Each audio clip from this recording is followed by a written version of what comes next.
Hey guys, this is Project Dave playing some Knights of Honor 2 Sovereign. This video I'll be going over a mid-game save that's very interesting with Byzantium from the earliest start date, which I think is 11/24.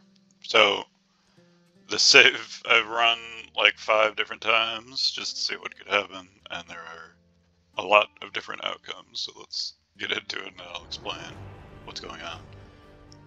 The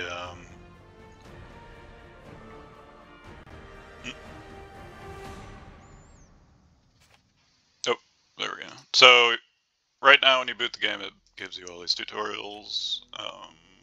I may or may not have a run where I boot up Ireland and go through the tutorial messages, but there you go. But at this point, lots of things are happening on the screen, and this is sort of where you get the Paradox strategy game vibes. Might want to disable tips while I'm going over this, but whatever. So to zoom out, you can look at the political map view, and then to get back in, you can just hit escape. So, here we are. So I'm Byzantium. Moving around with arrow keys seems to be the efficient thing to do. It's also a good thing to do in Paradox games, but I tend to just use the mouse. So, to get a royal marriage in this game, you just go in here. Easiest way to figure it out is just look at these. So blue means they have a male person to marry. Pink means they have a lady to marry. I think all my kids are married, but you would just go to audience, for her royal wedding. And it doesn't automatically give you an alliance, it just improves relations. So long story short, the first emperor, who is, I think is Alexios Komnenos, one of the best Byzantium emperors, and the best character in CK1, pretty much. In CK1 you couldn't, like, artificially create a character that was overpowered by yourself. So you just had to deal with whatever the game gave you, or the, and also their stats were congenital, kind of. So Alexios Komnenos is the best character, and then he has kids, and those kids are likely to be the best possible children. But not necessarily just because of having a genius trait or something like that. I don't think there's a genius trait in that game. But I was married to Hungary, and then Hungary was like, hey, how dare your king die, I'm gonna attack you. And then while that happened, Rum, this guy, he attacked me at the same time. Apparently Rum has some stuff over here, that's good to know. And Georgia also attacked me. So I was fighting all these people at once.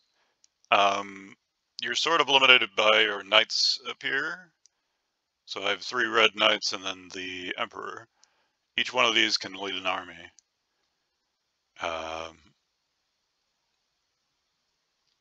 And each one of those armies can have 8 troops, I think? Yes, 8 troops, and then their personal guard, which are like heavy cavalry.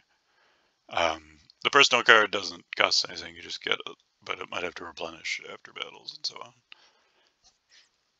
So eventually, I fought 2 huge battles with Hungary. I'll be putting that up because I'll actually be showing like the battle view in that video, so you can see how that works. It's kind of similar to Total War, but a little bit more like an RTS version of Total War.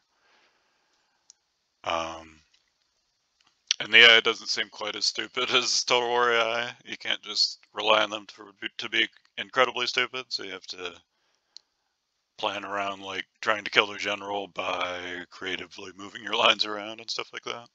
Because if their general dies, their army's just gone, assuming both generals die. And same for you. They don't necessarily have to die. These are all of these prisoners are from Hungary because I killed 1 general and I took the other 3 prisoner. The ones that are exiled like this, that's because Hungary has a limited number of slots up here, so they're like, I don't want to pay money to get this guy out of prison, so fuck them. So now he's in exile. That's what happened to these two. There is still use for prisoners. And then this guy is still affiliated with Hungary, so theoretically he could give me money for him. That's why I have him in the prison still. But long story short, we had two big battles around the siege of Belgrade. Both were like almost as big as battles can be in this game, like two generals on either side and a garrison force. And I won both, mostly by killing the generals. The first one I was favored, the second, so I didn't have to fight the first battle, I could have just auto-resolved it, which we'll show in a moment. And the second battle, I was not favored, but it did kind of a similar strategy and it still worked. So, in the siege. So after that, Hungary just kept getting massive armies somehow. I don't know if they're cheating or not. Hungary is actually decently powerful, so maybe they're not cheating. Most of their armies are peasant levies, so I could probably still beat them. My armies tend to be mercenaries, because in each of my towns I built a marketplace, because I start with like 23 towns, which is way more than anybody else, except maybe Almoravids. And you need money to do everything, essentially. So, it also gives you books and supplies, you need those for lots of things too. I think those are from the scribe offices though, which is an upgrade. So when you get an upgrade for your building, it applies to every building in the empire, but it also makes those buildings more expensive to build in the future, but not retroactively expensive. Interesting to note. So I don't have a barracks yet, I don't think, unless I built it here. I might have a barracks in Adrianople. I do not in this save yet. This is my biggest province. Constantinople is decent, but it's not like crazy.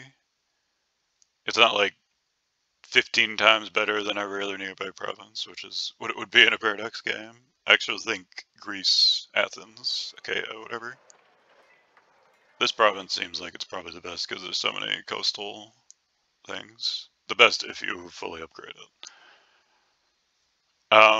The AI tends to just upgrade one province, so he's got this province that has all this stuff, and then his other provinces kind of suck. So, it's kind of strange. We have a royal marriage with Croatia. If their king dies, this is under siege by Serbia, 6,000 to 1,000.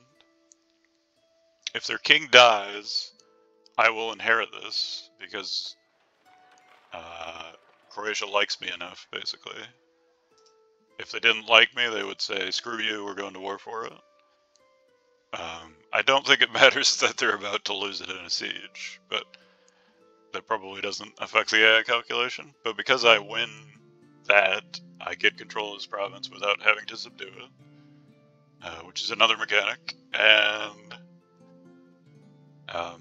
the siege ends, so they'd have to restart the siege. And sieges in this game take a long time, like 6 minutes, 10 minutes, real time, 20 minutes. And you can't assault until they're at half supplies, basically. And assaulting isn't very good in the first place, so at least not yet. Maybe eventually you get some siege weapons and stuff. But sieging is good, it just takes forever. So if that happens, then Serbia will use these two armies to fight me instead of just this one army over here, which is like his king. It's like his best general. So we're fighting him over here. This is another battle. Is this actually going? Fight with honor. Yes. No. He's about to fight us. Or maybe it just ended. I'm not sure. These are mercenaries right here. So I don't have any infrastructure built up in my towns to build troops. But if I go here, I can just buy mercenaries. They're more expensive, but some of them are like super elite units. Like your Boyarg have the elite heavy cavalry, so this would be like high medieval type of knights. Heavily armored, 6,000, so you can see I make 200 a turn, and then there's some incidental money making. And this is with pure economy build, basically. So So mercenaries are how my armies are composed of. You get these peasants for basically for free. The more cities you have, the easier it is to recruit peasants. So a bigger limitation on me is just the number of dudes I have up here, more so than how many peasants I could get, because I could probably fill up nine armies worth of peasants relatively quickly. Would take like a year maybe. Now that I mention it, it doesn't seem like there's a date indicator on the screen, so maybe it just assumes you're in 1124 the whole time while you're conquering the world. Who could say? But okay, it looks like he just lost that battle. So what's gonna happen is he'll come back over here, re-recruit some troops, and we're plundering here. Plunder gives you loot. It also destroys their stuff. I'm probably going to take these provinces eventually. So plundering probably not that beneficial in the long run, but it does affect his ability to replenish his forces. So he'll eventually like loop back around, and then when I split this army off because I want to reinforce them here, they'll attack one of them, and then I'll come back and reinforce the battle, and then I'll explain the battlefield UI. I was gonna just talk for like 5 minutes, but I wound up talking too long. But as you can see, not the least complicated game in the world. It is a similar level of complication to a Paradox game, but it's not as inscrutable, I guess I should say. Like, the way that information is presented is more sensible. There's no negative numbers. In Paradox, a lot of the buildings are just completely worthless if they're not in a huge city or what have you. So they just sit there forever, and you might never have enough money to build them in the first place, or not for like 50 years or something. So there's a lot of waiting around and watching in Paradox games. In this game, it feels like you always kind of have something to do. Of course, this would be especially true with Byzantium. So while that's going on, I have another siege over here. He's sending reinforcements, so I need to, once this guy's done plundering over here, this is the king, the emperor. If you're wondering why he has a 15, the emperor and the ecumenical patriarch both automatically get more experience. I think you can make the regular generals get more experience too, but they're automatically maxed out. So this is called books. It kind of looks like a helmet or something. But you can give your guys skills with books. So here's 200 books. Read a book, learn, and make more money since he's a merchant. Actually, both of these kind of suck. Squad's experience gain probably doesn't matter too much to me because this is not a warrior. Happiness in governed town is alright. So he wound up getting crappy results there, so we just switched to somebody else who doesn't. I can optimize our expenses now. And away you go. Oh, this one is good. Okay. So this guy has all good skills. That's nice. But similar thing for everybody else, but the Pope, or the Orthodox Pope, as it were, he gets 15. And then I get 15. When the Pope dies, this is another thing that can happen. I can have my brother inherit. And since my brother is inheriting, I get a better bonus from the Pope dying than if I just appoint. You pick one of 3 options. Since the brother inherits the patriarchy, he gets more stuff. And one of the times that he died, it gave me 5,000 gold flat. Instant 5k. So, especially if you were like one of the later start dates of Byzantium, they've just got like 3 or 4 provinces. If you can get that Pope, maybe assassinate your own Pope and make sure you have a brother who's in the clerics, who's a Byzantine cleric, then I don't think you can assassinate your own Pope, as far as I know. Maybe you can kill anybody. I haven't engaged with the murder plots that much. You just need I thirst for battle. one of these traits here will give you the opportunity to murder people. Assassination. So, plot kill the king, plot kill the queen. So you can kill kings and queens. You probably can't kill minor figures, except by executing them in your dungeons or killing them in combat.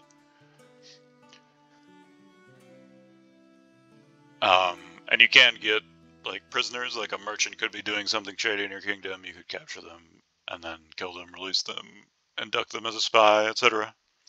So a strategy would be to try to get through as many patriarchs as possible. The patriarchs are good characters, generally speaking, but you don't lose like stability or whatever when they die, so it's not that big of a deal. You just have to replace them on here, which is relatively inexpensive.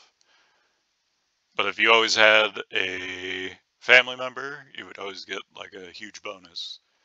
In this case, it was 5K. I had another one that was like plus 10% income.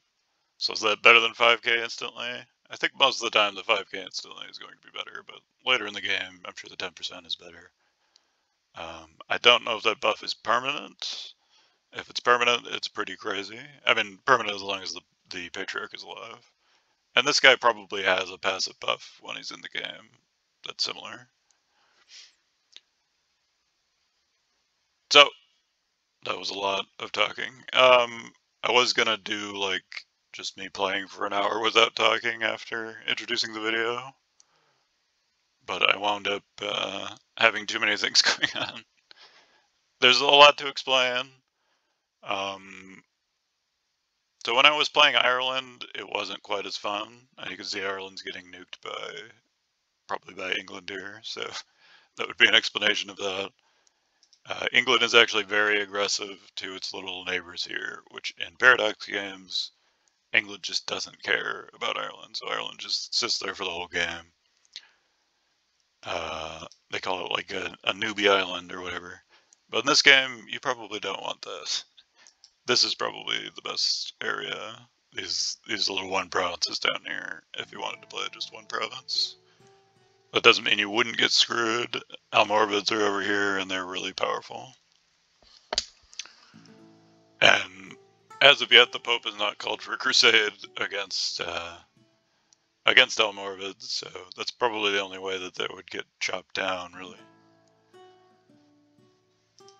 But thanks for watching the video, guys. I might just have like a gameplay video of this with like a much shorter introduction at some point. But this is a fun game. It's especially fun with a good kingdom. Oh, I have this. This is one other thing.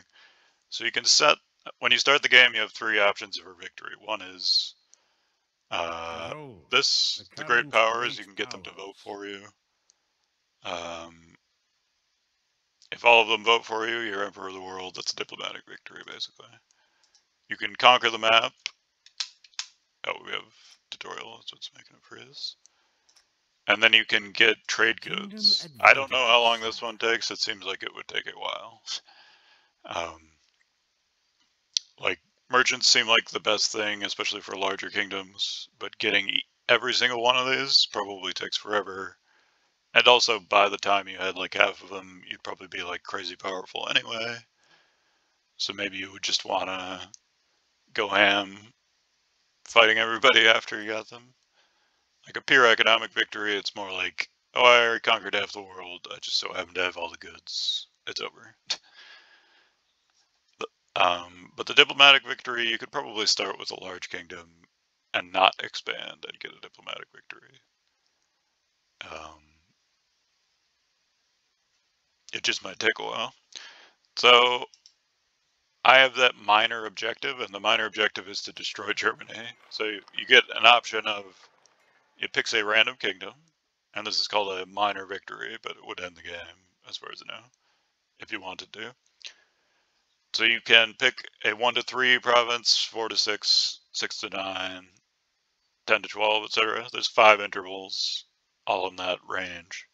So I picked like 8 or 9 or something. And so that probably could have picked Hungary and Poland or England, and then probably one of the empires down here. These aren't Abbasids, they're Fatimids, okay. Which I believe is Saladin's. I think the Fatimids are Saladin's dynasty, but the dynasties changed a lot in the Middle East in this time period. There are the Seljuks over here, so I do have a real